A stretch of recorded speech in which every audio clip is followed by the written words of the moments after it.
Honorable Court now resume. God save the Queen. Hold on. Hold on.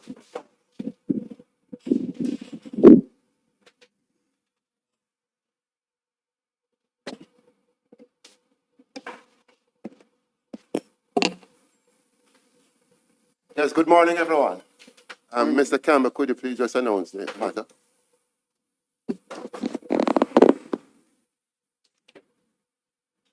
In the matter of SU,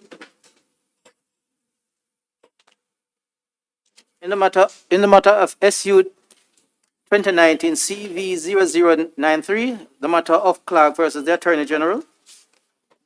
APC, my lord, my ladies, as I'm the only one in this bench, may I remove my mask?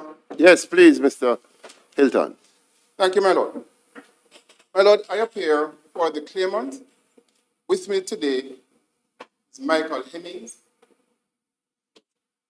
and we are instructed by Hilton Powell.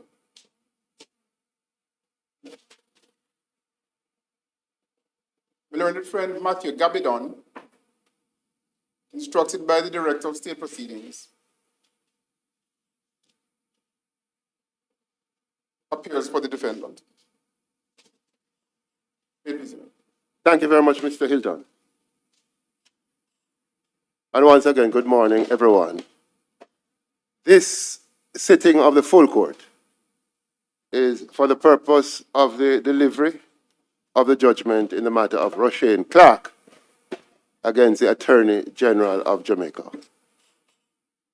Before I proceed, may I express, or I do express, my thanks to the learned counsel, including Queen's Counsel on both sides, for their erudition and for the very useful and illuminating submissions that they presented to the court, both orally and in writing. This is a very important case, and we are very grateful for the assistance we received from counsel. I also mention my gratitude to my sister, who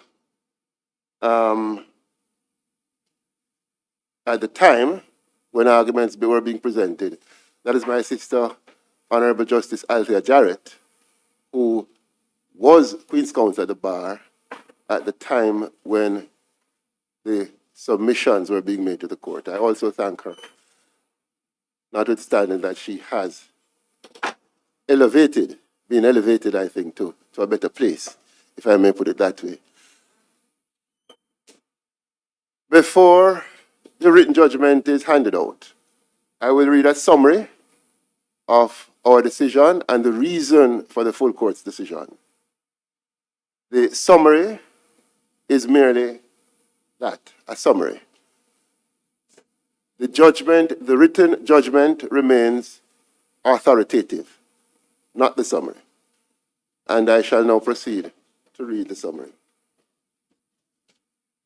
During the years 2015 to 2017, the security forces sought new and enhanced strategies to contain and suppress the escalating criminal activity and gang violence in the parish of St. James. On the 18th of January 2018, His Excellency, the Governor General of Jamaica, issued a proclamation under Section 20, subsection 2 of the Constitution of Jamaica, by virtue of which he declared that a state of public emergency existed in St. James and enacted the Emergency Powers Regulations 2018. The establishment of a period of public emergency has far-reaching implications for the rights and freedoms of persons living in, working in, or entering the designated areas.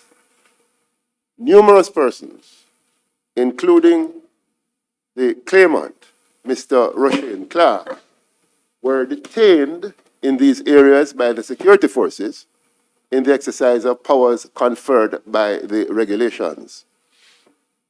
Mr. Clarke was detained over several months, during which he was never charged for any offense. He asserts that his detention and treatment by the security forces were in contravention of his fundamental rights guaranteed by the Constitution of Jamaica. He further contends that the regulations under which he was detained are, in several instances, in violation of the Constitution.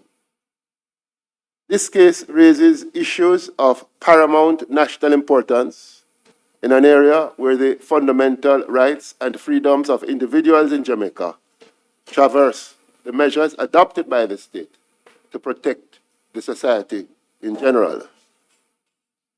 The court had to consider and determine whether some of the emergency powers regulations infringed or violated the Charter of Fundamental Rights and Freedoms, and, if so, whether these breaches were reasonably justified for achieving the purpose of the state of emergency in St. James. Additionally, the court had to consider and determine whether any of Mr. Clarke's constitutional rights had been infringed or violated, and if so, whether he is entitled to redress. In disposing of the case, the court held and declared that the emergency powers regulations, number 22, or section 22 and 32, that is,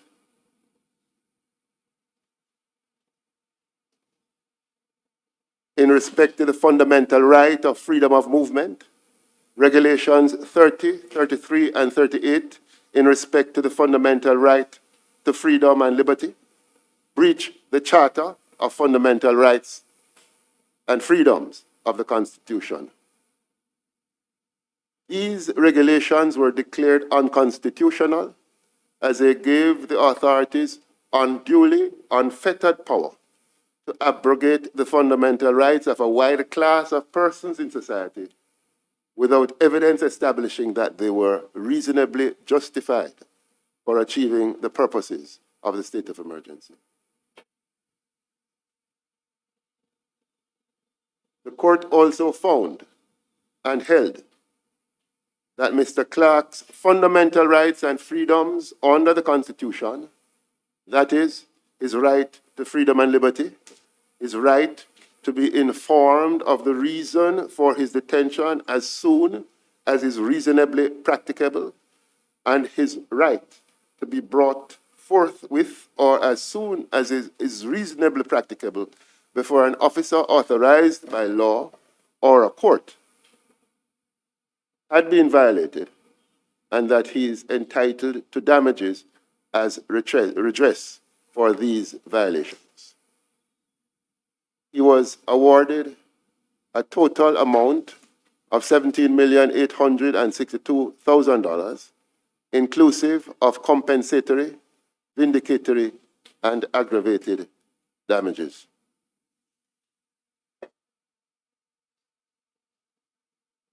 The written judgment of the full court, which I repeat is authoritative, is now available and can be distributed to counsel for the parties.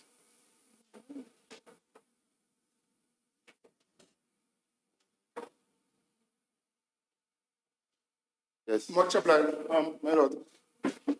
Your lord, my lord and my ladies are no doubt aware of developments today. It is a very timely decision, whatever the details are, which of course I have not yet seen, and I have not yet seen the regulations that are being promulgated today. So I do not know to what extent they may be similar or not. But in any event, my lords, the timing I think is good. Whose timing? Timing of the court. Of the court. That's all over that concern. Because, as your lordships have observed, it is an important decision that will certainly give guidance to the state and state authorities. court's view of matters. Yes. Thank you very much, Mr. Hilton, and convey my thanks to all the attorneys who were involved in the presentation of the matter. So, please adjourn. This honorable court stand adjourned. God save the Queen.